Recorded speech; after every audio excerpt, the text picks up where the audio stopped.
Assalamualaikum warahmatullahi wabarakatuh. Saudara, duka masih menyelimuti warga Tasikmalaya setelah gempa bumi bermagnitudo 6,2 mengguncang wilayah tersebut 1 hari yang lalu. Banyak warga harus mengungsi karena rumah mereka ada yang roboh maupun tidak layak huni, dan tidak sedikit yang kehilangan orang-orang tercinta.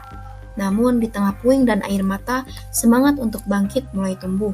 Sejumlah relawan dan organisasi kemanusiaan kini hadir, tak hanya membawa bantuan fisik, tapi juga memberikan dukungan spiritual bagi para penyintas. Melalui doa bersama, sesi refleksi, dan penguatan batin, warga diajak untuk kembali menata hati dan harapan. Upaya ini menjadi bagian penting dari pemulihan, karena trauma bencana bukan hanya soal luka di tubuh, tetapi luka di dalam jiwa. Kekuatan spiritual menjadi cahaya di tengah gelapnya duka, sebuah bukti bahwa kemanusiaan menyentuh jauh melampaui bangunan yang hancur, menuju hati yang ingin sembuh.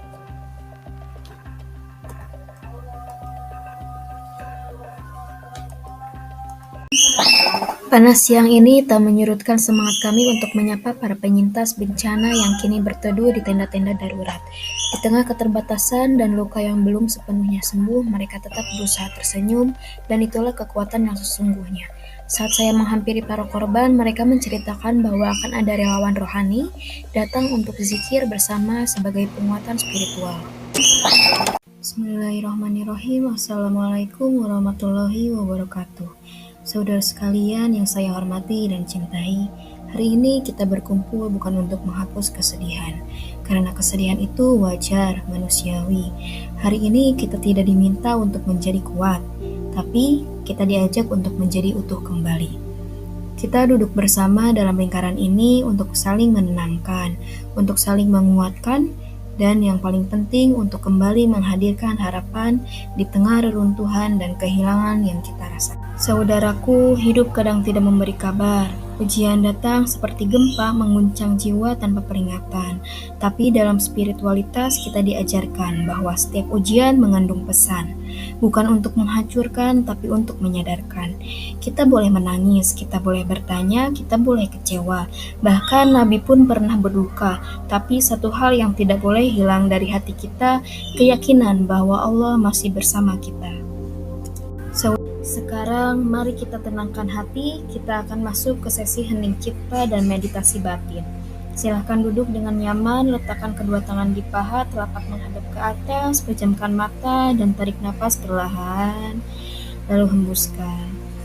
Tarik napas lagi, bayangkan saat napas masuk, kita terisi oleh ketenangan. Saat napas keluar, semua cemas, takut, dan luka perlahan keluar bersama udara. Sekarang mari hadirkan satu kenangan, satu orang yang kita cintai yang mungkin sudah tiada, atau satu rumah yang telah runtuh. Lihat dalam bayangan hati, lalu ucapkan perlahan dari dalam hati kita, aku ikhlas, aku belajar menerima. Lalu ucapkan lagi, ya Allah, kuatkan hatiku, lapangkan jiwaku, aku percaya, Engkau tidak pernah meninggalkanku. Dan terakhir, sambil tangan kita saling menggenggam, kita tidak sendiri, kita saling menopang karena bersama luka menjadi lebih ringan. Dan harapan bisa tumbuh lagi. Mari kita membaca satu ayat Al-Quran yang bisa saudara ikuti. Bismillahirrahmanirrahim. Rabbana la tu'akhidna in nasina aw akhtana. Artinya, ya Tuhan kami, janganlah Engkau hukum kami jika kami lupa atau kami bersalah. Alhamdulillah, hadirin sekalian, kita boleh kehilangan banyak hal di dunia, tapi jangan sampai kehilangan kepercayaan bahwa hidup ini masih layak untuk dijalani. Terima kasih telah hadir dalam lingkaran ini. Mari kita lanjutkan hari-hari ke depan, satu langkah untuk dijalani.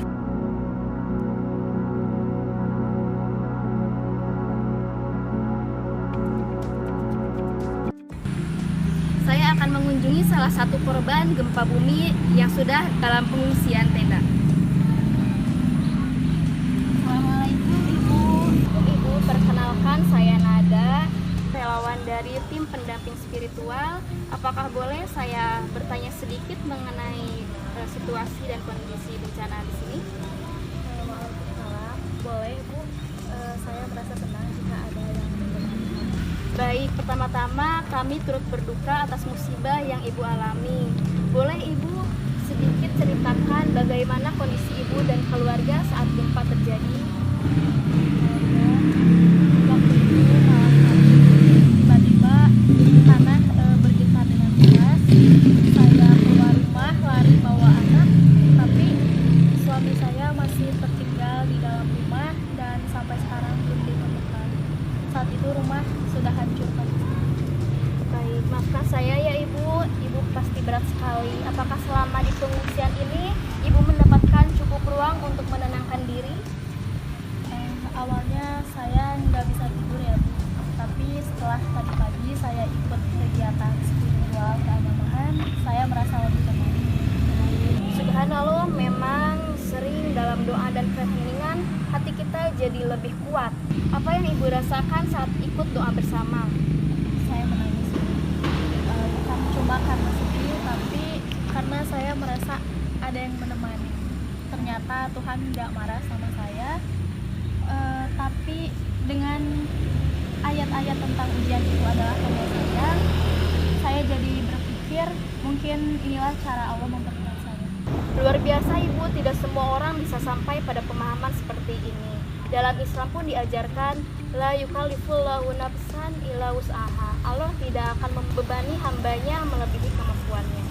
Ya Bu, saya pegang itu. Walau saya kehilangan, tapi saya masih punya anak, saya masih bisa hidup, dan mungkin saya diminta untuk lebih kuat lagi untuk ke depan. Pemirsa, di tempat inilah rasa kehilangan dihadapkan dengan keteguhan iman. Masyarakat di Desa Picung Remuk meyakini bahwa kekuatan spiritual bukan hanya sumber penghiburan, tapi juga penyembuhan batin dari dalam. Sebagaimana pepatah Sunda mengatakan, hirup mah kudu narima ulah ngalalawora. Lain ngajauh tina musibah, tapi milih nyang harapan ku hate nu kuat. Hidup harus menerima bukan menghindari dari musibah, tapi menghadapinya dengan hati yang kuat.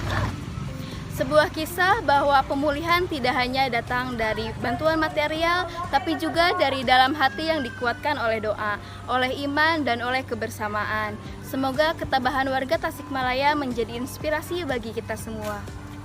Terima kasih telah menyaksikan. Sekian pemaparan simulasi penguatan spiritual dalam kebencanaan telah selesai. Saya Katruna Darohadatul Aisi, mahasiswi Magister Kebidanan, Stikes Dharma Husada Bandung, mengucapkan terima kasih.